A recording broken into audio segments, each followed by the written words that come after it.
Naam, hujambo mtazamaji wa Channel 10 Plus popote pale ulipo, karibu katika habari usiku huu. Mimi ni Filipina Ndwata, nitakuangazia habari za kutwa nzima ya leo. Michezo na burudani utakuwa naye winga Teresa Witness Alano Singalawa. Mtazamaji karibu, na moja kwa moja tunaanzia mkoani Mtwara. Mahakama Kuu Kanda ya Mtwara imewahukumu hadi kufa askari wawili kati ya 7 waliokuwa wakikabiliwa na kesi ya mauaji ya mfanyabiashara wa madini Musa Hamisi yaliyodaiwa kufanyika mwaka 2022 baada ya kukutwa na hatia ya mauaji ya kukusudia ya mfanyabiashara huyo wilaya Nachingwea mkoani Lindi. Mwandishi wetu Adam Malima anatutaarifu zaidi. Mahakama Kuu Kanda Mtwara imetoa hukumu hiyo ya kunyongwa hadi kufa kwa askari wawili kati ya 7 waliokuwa wanakabiliwa na kesi ya mauaji ya mfanyabiashara madini Musa Hamisi. Mauaji hayo yanadaiwa kufanyika katika eneo la Mitengo, manispaa Mtwara Mikindani, na mwili wa marehemu kukutwa eneo la Iyali nje ya mji wa Mtwara mwaka 2022 mkoani Mtwara. Askari waliopatikana na hatia ni Gilbert Karanje aliyekuwa mkuu wa upelelezi wa wilaya OCCID na Charles Wanyango aliyekuwa mkuu wa kituo cha polisi wilaya ya Mtwara. Jaji Hamidu Mwanga kutoka Mahakama Kuu Kanda ya Dar es Salaam ndiye aliyesikiliza na kutoa hukumu hiyo katika Mahakama Kuu Kanda ya Mtwara. Kwa mujibu wa ushahidi uliowasilishwa mahakamani, ilibainika kuwa marehemu Musa Hamisi aliuawa kinyama katika mazingira yanayohusishwa na matumizi mabaya madaraka na nguvu kupita kiasi kutoka kwa askari hao waliokuwa na dhamana ya kulinda usalama wa raia. Jaji Mwanga ameeleza kuwa ushahidi uliokuwa mbele ya mahakama umewathibitishia hatia washtakiwa hao wawili bila kuacha shaka yoyote.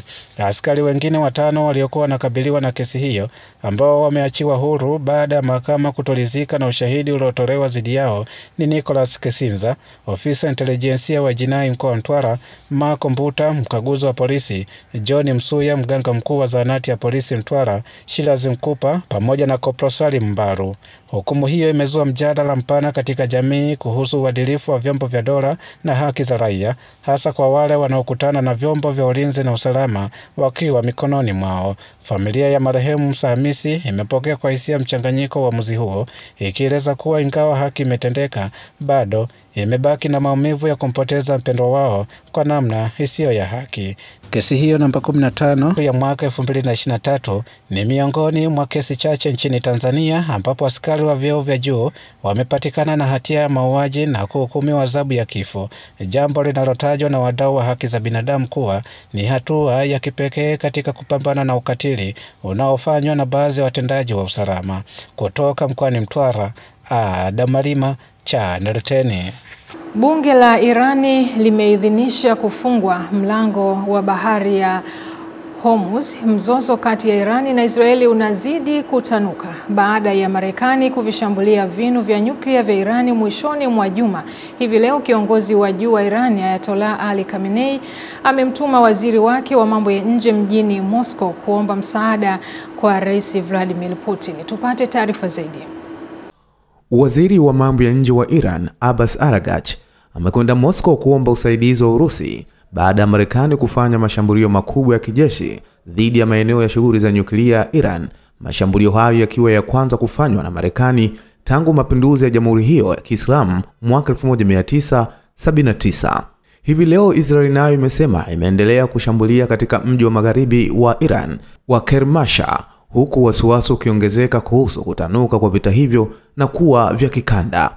Rais wa Marekani Donald Trump sio tu ameionya Iran dhidi ya kufanya mashambulio ya ulipaji kisasi, bali amezungumzia pia juu ya uwezekano wa kufanyika mabadiliko ya kiutawala ndani ya Iran.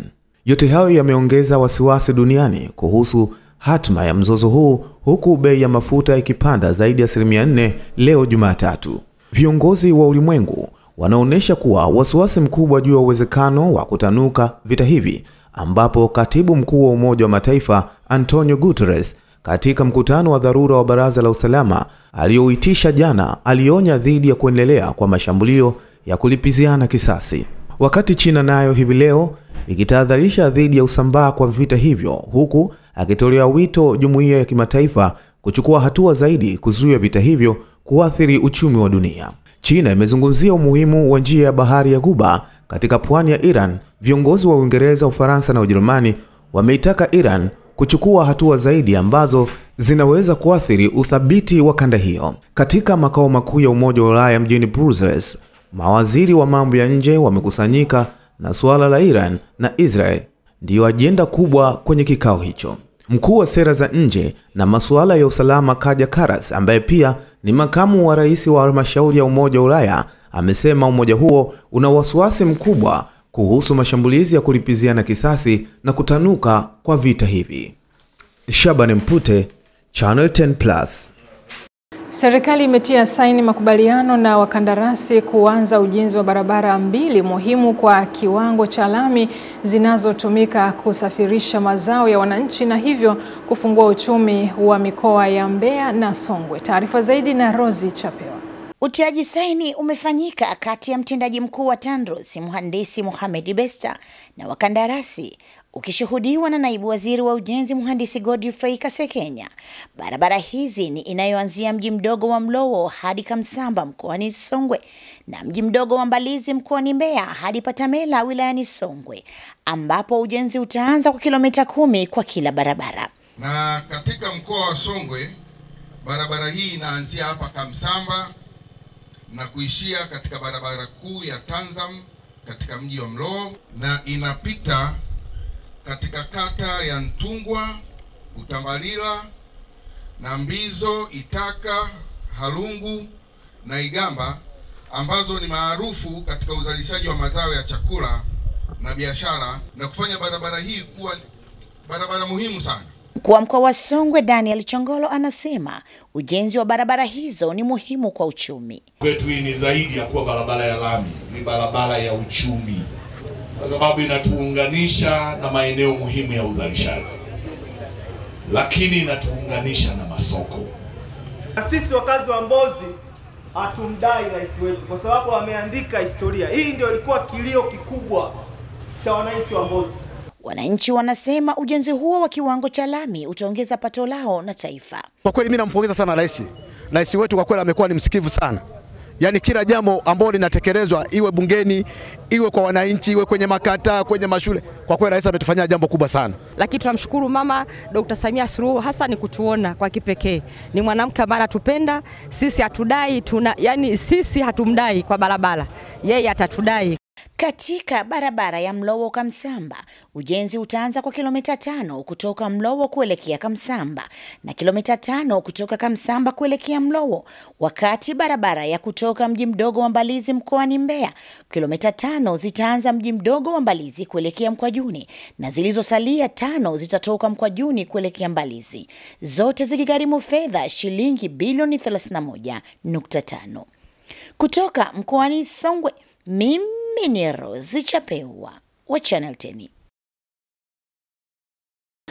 Baadhi ya wanawake wajane katika halmashauri ya mji wa Handeni mkoani Tanga wameiomba serikali wape kipaumbele cha kupata mikopo ya halmashauri isiyokuwa na riba ili waondokane na changamoto za mikopo ya mitaani maarufu kama kausha damu. Kutoka Handeni, Ernest Mbezi anaripoti. Wakina mama hao wajane wametoa ombi hilo wakati walipokutana wakiadhimisha siku ya wajane duniani, na hapa wanasema. Nilifuatwa na mama ambaye ni jirani yangu. Alikopa mikopo hii ya watu binafsi. Akaja akaniambia mimi nakunywa sumu kwa sababu nadaiwa hela nyingi na uwezo wa kulipa sina na mtaji umekata.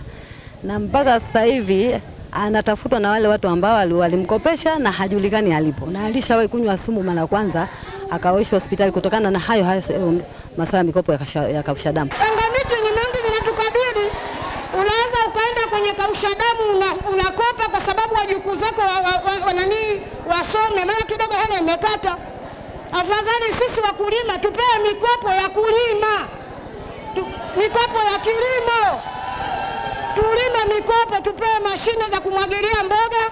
Tupewe mbegu kipindi cha kilimo. Hata hivyo wakina mama hao wakaeleza changamoto wanazopata pindi wanapoomba mikopo ya halmashauri. Tunaambiwa kwamba halmashauri kuna mikopo, si ndio? Sisi wakina mama tunajitoa, kufika kule hakuna kitu, unazungurushwa. Yaani mara nyingi wakina mama tunanyanyasika sana, hatuna vigezo. Tunaambiwa kuna mikopo lakini hakuna, hatupati. Hao wakina mama mnapata. Kwa upande wake afisa maendeleo wa halmashauri ya mji wa Handeni anatoa ufafanuzi juu ya changamoto hizo za wakina mama, huku baadhi ya wadau wa maendeleo wakieleza namna wanavyosaidia kaya zenye wakina mama wajane. Halmashauri yetu inazingatia swala la mikopo kwa kina mama, watu wenye ulemavu na vijana. Hakuna mtu ambaye amekuja ofisini alafu tukamwambia hana sifa za kukopa. Wengi wenu ni mashahidi na wengi wenu hapa wamefaidika na mikopo hii ya serikali. Sisi kama taasisi tunachukua watoto baadhi ya wanaotoka katika familia hizo kubeba majukumu ya kuwasomesha, lakini pia tunachukua majukumu ya kusambaza huduma ikiwemo huduma za chakula kwenye kati tofauti tofauti, sambamba na kuwajengea nyumba za kuishi ili kuweza kupata ahueni. Lakini wakati mwingine huwa tunawalipia kodi katika wale ambao tunawafahamu wanaoishi maeneo karibu, tunawalipia kodi. Kutoka wilayani Handeni mkoani Tanga, mimi ni Ernest Mbezi, Channel 10+. Wanawake wajane katika halmashauri ya wilaya Namtumbo mkoani Ruvuma wameiomba serikali kuweka mazingira rafiki ya kupata mikopo ya 10% ya mapato ya ndani ambayo hayana riba kwa lengo la kuwawezesha kufanya biashara mbalimbali ili waweze kujikwamua kiuchumi na kuepuka kuwa tegemezi. Taarifa zaidi na Dita Nyoni.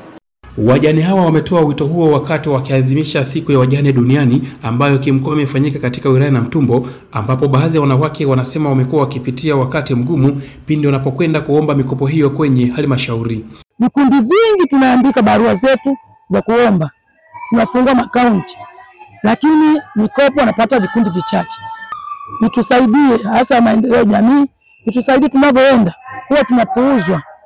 Kwa wakati mwingine wanatunyanyasa kwa kweli. Wanatuambia mpaka muingie kwenye kilimo mkate stakabadhi gharani. Je, mjana anaweza kukata stakabadhi gharani kuleta mazao kwenye stakabadhi gharani? Hatuwezi. Kikubwa tungewezesha mikopo.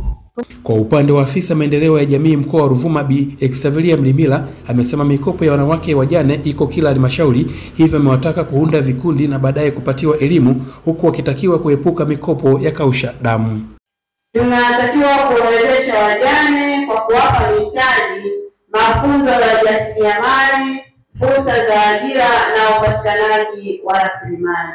Kwenye nafasi hii sisi wajane tunaweza tukasimama hapo kwenye nafasi ya wanawake. Tuna 4% hapo. Tunatakiwa kujiunga kwenye vikundi kisichopungua watu 5. Akizungumza kwa niaba ya mkuu wa wilaya Namtumbo, afisa tarafa ya Undendeule Aruna Mangura amewataka kuchangamkia fursa hiyo inayotolewa na serikali. Natoa wito kwa wananchi wote wa Namtumbo, uwezekana wa mkoa pamoja na taifa, waache manyanyaso dhidi ya wajane, kwa sababu ujane si kosa, bali ni hali tu ambayo inatokea. Kutoka Ruvuma, Dita Nyoni, Channel 10. Rais wa Urusi Vladimir Putin amekutana na waziri wa mambo ya nje wa Iran Abbas Araghchi mjini Moscow leo Jumatatu, huku vikosi vya Israel vikiendelea kushambulia Teherani. Kiongozi wa Urusi amelaani mashambulizi ya Marekani dhidi ya Iran na kuwahakikishia wajumbe wa Irani kwamba watu wa Irani wanaweza kutegemea Urusi kwa msaada zaidi. Tupate taarifa ifuatayo. Video fupi imetolewa na ikulu ya Kremlin imeonyesha Putin akizungumza na wajumbe wa Iran akiambatana na waziri wake wa mambo ya nje Sergei Lavrov na Yuri Ushakov, msaidizi wa ngazi ya juu na balozi wa zamani wa Urusi mjini Moscow. Kitendo hiki cha uchokozi dhidi ya Iran hakina mashiko na hakina uhalali. Tuna uhusiano muda mrefu wa kirafiki na wa kutegemewa na Iran, na sisi kwa upande wetu tunafanya jitihada za kuwaunga mkono watu wa Iran, Putin alisema, huku akieleza imani yake kwamba Marekani ilichochewa na Israel kufanya shambulio hilo. Putin amemwambia Araghchi kuwa alipiga simu kwa rais wa Marekani Donald Trump, waziri wa Israel Benjamin Netanyahu, rais wa Falme za Kiarabu Mohammed Al Nahyan na rais wa Iran Masoud Pezeshkian. Araghchi amemshukuru Putin kwa msaada wake na kusema Urusi imekuwa upande sahihi wa historia. Pia amemsifu uhusiano wa karibu kati ya Tehran na Moscow ambao amesema umekuwa karibu zaidi katika miaka ya hivi karibuni. Esther Mtebe, Channel 10+. Shirika la kimataifa la kulinda haki za watoto la Save the Children limesema kumekuwa na ongezeko la kutisha la watoto wanaonyanyaswa kingono nchini Jamhuri ya Kidemokrasia ya Kongo. Taarifa ya shirika hilo inaonyesha kiwango hicho ni mara 3 ya idadi ya visa vya unyanyasaji vilivyoripotiwa mwaka mmoja uliopita. Kulingana na shirika hilo, kati ya mwezi Januari hadi Juni limekusanya taarifa za zaidi ya visa 478 vya unyanyasaji wa kijinsia ambavyo ni ongezeko la 249% ikilinganishwa na mwaka uliopita. Save the Children imesema visa 172 kati ya hivyo ni vya ubakaji dhidi ya watoto tangu mwezi Januari mwaka huu. Raia 71,000 nchini humo wamekimbilia Burundi ambako ni moja ya nchi masikini zaidi duniani yenye maelfu ya wakimbizi kutokana na mizozo iliyopita. Hali hiyo inaripotiwa Jamhuri ya Kidemokrasia ya Kongo ambako mapigano yaliibuka tena mapema mwaka huu baada ya waasi wa M23 wanaoungwa mkono na Rwanda kudhibiti sehemu kubwa ya mashariki mwa Kongo. Serikali imefanikiwa kuandaa mipango ya matumizi bora ya ardhi katika vijiji 2480 kati ya 4679 vilivyoingizwa kwenye mpango huu wa nchi nzima, ikiwa ni hatua muhimu ya kupunguza migogoro ya ardhi na kuweka misingi ya maendeleo endelevu. Tupate taarifa zaidi. Hayo yamesemwa jijini Arusha na Katibu Mkuu Wizara ya Ardhi, Nyumba na Maendeleo ya Makazi wakati wa ufunguzi wa jukwaa la ushirikiano kati ya sekta binafsi na umma lililowakutanisha wakuu wa wilaya kutoka mikoa mbalimbali nchini. Maana yake ni kwamba serikali ya awamu ya 6 imedhamiria kuhakikisha kwamba mipango ya matumizi ya ardhi inaandaliwa na inakamilika katika vijiji vyote vya nchi nzima. Tumebakiwa na vijiji 7654. Naamini kwa ushirikiano wetu ambao tumekuwa nao kupitia serikali na wadau, tunaamini kwa sehemu kubwa kuendelea kuweka hizi nguvu ambazo tumekuwa tukiziweka, mipango hii inaweza kukamilika ndani ya muda mfupi unaokuja. Nimearifiwa kuwa jukwaa la wadau limeboreshwa zaidi kwa kuingiza tukio la kwenda uwandani, kutembelea na kujionea utekelezaji wa mipango ya ardhi, ya matumizi ya ardhi. Hongereni sana. Kwa mujibu wa taarifa ya Tume ya Taifa ya Mipango ya Matumizi ya Ardhi, kati ya vijiji 12333 nchini ni vijiji 4679 pekee vimepata mipango hiyo hadi sasa, huku lengo likiwa ni kufikia vijiji vyote ili kuondoa migogoro ya ardhi na kuongeza thamani ya maeneo ya uwekezaji. Katika mpango huu kwa wilaya ya Rombo, katika mafaili 10 niliyokuwa nayapata, basi ujue 8 yalikuwa yanahusu ardhi. Lakini baada ya mpango wa matumizi bora ya ardhi, kumekuwa na upungufu mkubwa sana wa changamoto za ardhi kwa sababu maeneo mengi sasa yamepimwa. Mimi ndani ya mwaka jana tu na mwaka huu nimepima wastani wa vijiji 24. Swala la ardhi ni muhimu na hili swala la kupima maeneo ni la msingi sana.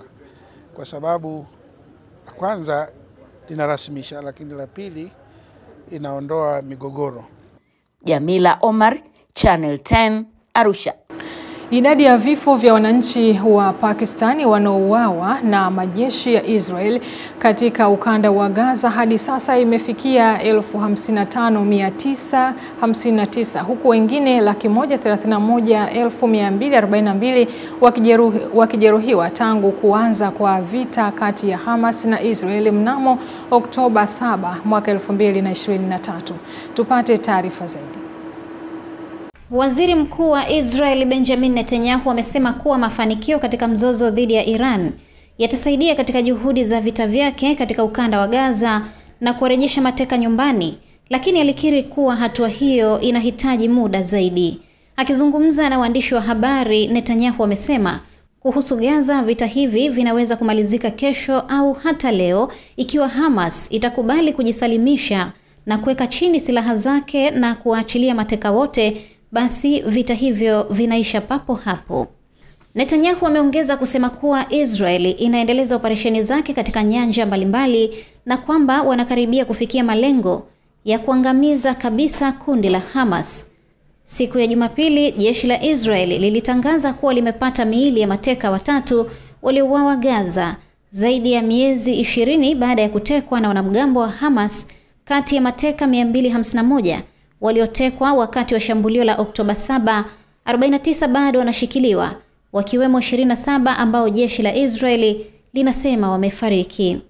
Wakati huo huo, Israeli imekataa ripoti ya Umoja wa Ulaya inayodai kuwa huenda inakiuka wajibu wa haki za binadamu katika ukanda wa Gaza na ukingo wa Magharibi kwa kile kilichotajwa kama kushindwa kwa maadili na mbinu za tathmini, kwa mujibu wa waraka ulioonekana na shirika la habari la Reuters. Waraka huo uliotumwa kwa maafisa wa Umoja wa Ulaya kabla ya mkutano wa mawaziri wa mambo ya nje, Israeli imejitetea kwa kusema kuwa ripoti hiyo imeshindwa kuzingatia changamoto zinazolikabili taifa la Israeli na inategemea taarifa zisizo sahihi. Mimi ni Salma Shabani. Hii ni Channel 10 Plus.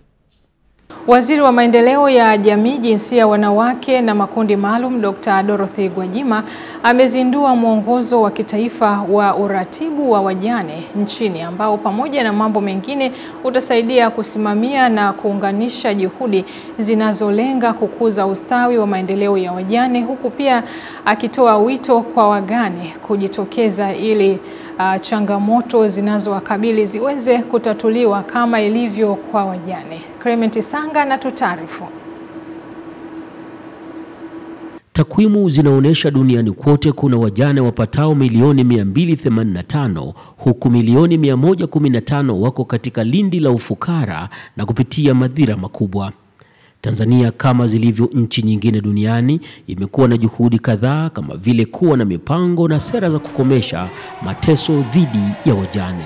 Serikali sasa inayoongozwa na Dr. Samia Suluhu Hassan, Rais wa Jamhuri ya Muungano wa Tanzania awamu ya 6, imeandaa mwongozo wa uratibu wa wajane wa mwaka 2025 na hapa nitauzindua sasa hivi.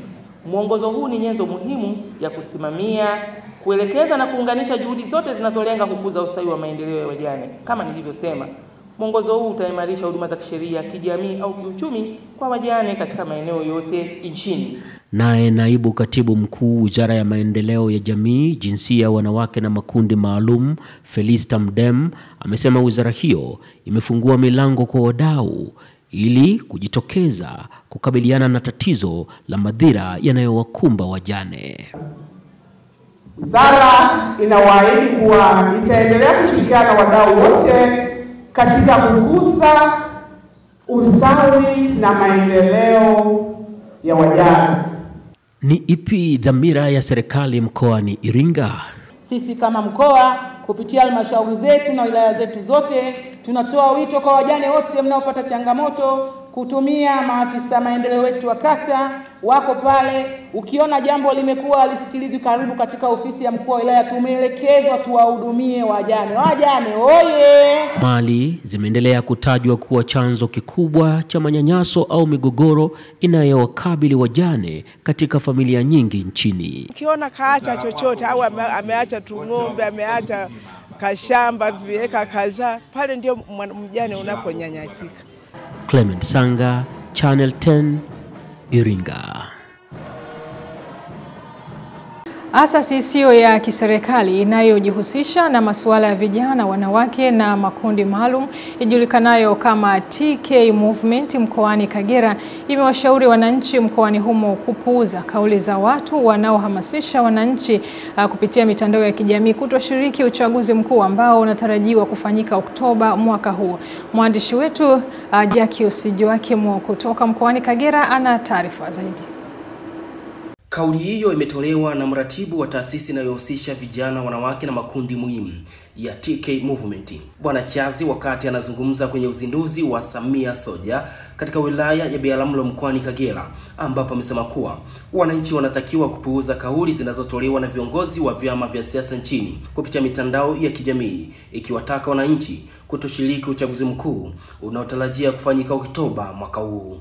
Bwana Chazi ameendelea kusema kuwa Rais wa awamu ya 6 Dr. Samia Suluhu Hassan ametoa zaidi ya shilingi bilioni 98 katika utekelezaji wa miradi ya maendeleo, ikiwemo miradi ya afya, elimu, maji pamoja na miradi mingine ya maendeleo katika wilaya ya Biharamulo. Nipende kuwasitiza, nipende kuambieni, swala la uchaguzi ni takwa la kikatiba, ni jambo ambalo haliwezi kubatilishwa na mtu yeyote kwa sababu zake binafsi. Hilo jambo halikuwahi kuwapo, halipo na halitakuwepo. Tuwakatae, tusiwasikilize, tuwaogope, tuwakimbie, tukae nao mbali kama ukoma. Tumesikiliza utekelezaji wa mambo makubwa ambayo yamefanyika humu chini ya serikali ya awamu ya 6 inayoongozwa na Daktari Samia Suluhu Hassan. Halafu leo hii mtu anasimama hadharani anakwambia hajaona jambo lolote ambalo limefanywa na Daktari Samia Suluhu Hassan. Kwa upande wake, mgeni rasmi ambaye ameshiriki katika uzinduzi huu amesema kuwa vijana wanatakiwa kuisemea serikali awamu ya 6 kwa sababu imefanya mambo makubwa katika wilaya zote za nchi nzima na kupeleka miradi ya maendeleo katika wilaya hizo. Kwa hiari yenu kusimama na kusemea Mama Samia kwamba Mama Samia hatumsemei kwa sababu tunasema, ziko sababu iko vichocheo ndani ya moyo wetu. Mama amefanya kazi na mzigo mzito, tumtumishe Mnyamwezi. Kwa hiyo vijana, napenda kuambia kwamba mko kwenye gari sahihi. Uzinduzi wa Samia Soja katika wilaya ya Biharamulo imekuwa nguzo kubwa ya kuunganisha vijana, wanawake na makundi muhimu wakiwemo machinga, bodaboda ambao wamejitoa kuisemea serikali ya awamu ya 6 pamoja na kupinga viongozi wanaohamasisha wananchi wasishiriki uchaguzi mkuu ambao unatarajia kufanyika Oktoba mwaka huu. Kutoka wilayani Biharamulo mkoani Kagera, Jacques Joakim, Channel 10. Na mtazamaji, kwa taarifa hiyo inatoa wasaa katika upande wa habari za biashara, na tuende mapumziko mafupi. Tukirejea utakuwa nami nitakujuza zaidi.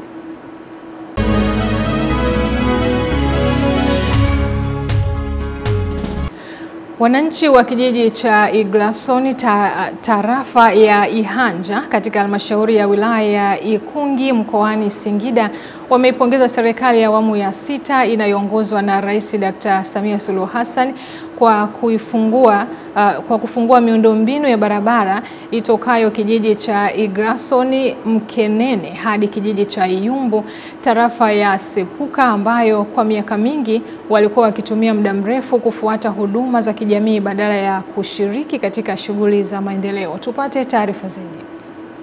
Wananchi hao wamesema baada ya kufunguka kwa barabara hiyo, hivi sasa wamekuwa wakitumia muda mfupi kusafirisha mazao kwenda kwenye masoko pamoja na kuanza kusafirisha mpunga kwa kutumia magari badala ya basikeli walizokuwa wakitumia wakati barabara hiyo ilipokuwa mbovu.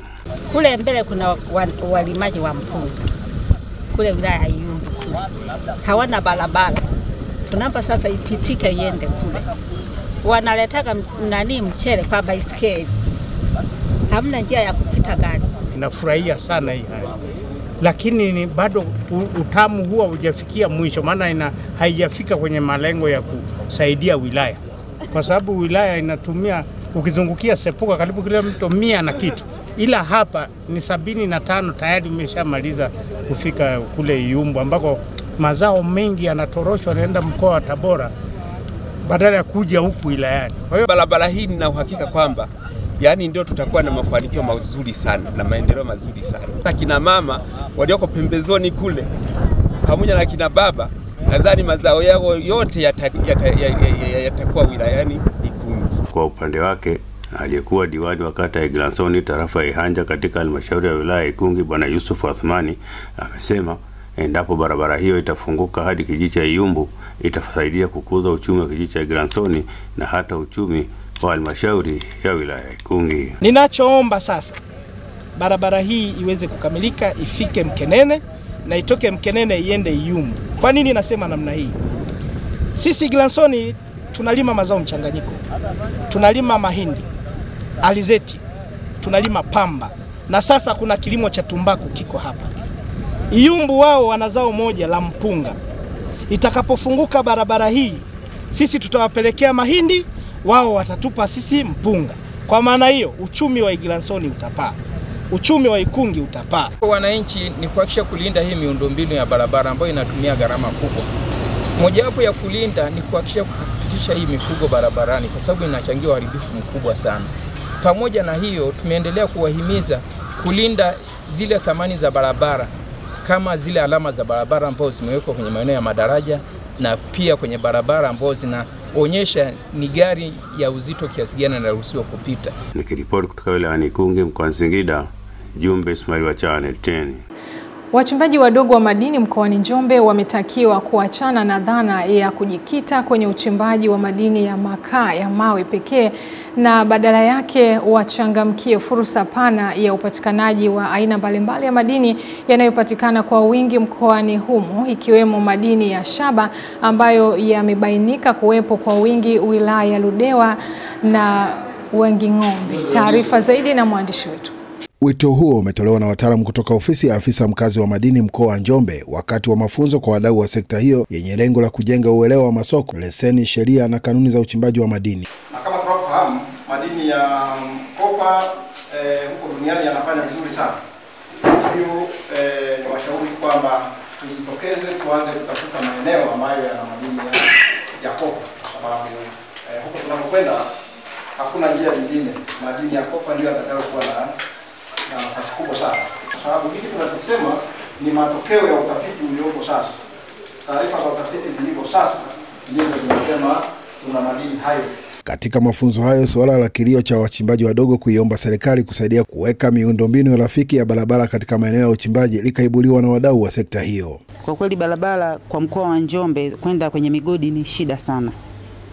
Na pili, kitu kingine ambacho kipo kwenye sekta ya madini kinawarudisha nyuma kwa watu wa Njombe, kwamba wengi wasijitokeze kwa sababu kuna leseni kubwa. Kila ukifanya utafiti ukienda Wizara ya Madini wanakuambia kuna leseni kubwa imepita. Watu wengi wa mkoa wa Njombe wamechelewa kupata elimu ya madini na kujua kipi kinaitwa madini, kipi hakiitwi madini. Kwa upande wake, afisa mkazi wa madini mkoa wa Njombe Mhandisi Lucas Mlekwa amesema sababu zilizowasukuma kuwapatia mafunzo mahususi wadau wa sekta ya madini mkoani Njombe. Tumeweza kuwaelewesha kwamba ukipata leseni basi wewe unaweza kuwa na leseni ya uchimbaji ambayo inakuruhusu kufanya biashara ya madini. Unaweza kuwa na leseni ya biashara kwa maana leseni ya dealer, leseni kubwa ya biashara ya dealer na leseni ndogo ya brokers ambayo inakupa uwanja wa kufanya biashara ya madini mbalimbali. Kwa mwaka wa fedha huu kwa upande wa sekta ya madini mkoa wa Njombe ulipangiwa kukusanya bilioni 4.6, lakini kufikia mpaka mwezi huu tuna bilioni kama 3.2 na imani kwamba tunapomalizia mwaka huu tutakaribia kufikia malengo. Kutoka mkoani Njombe, Michael Patrick, Channel 10.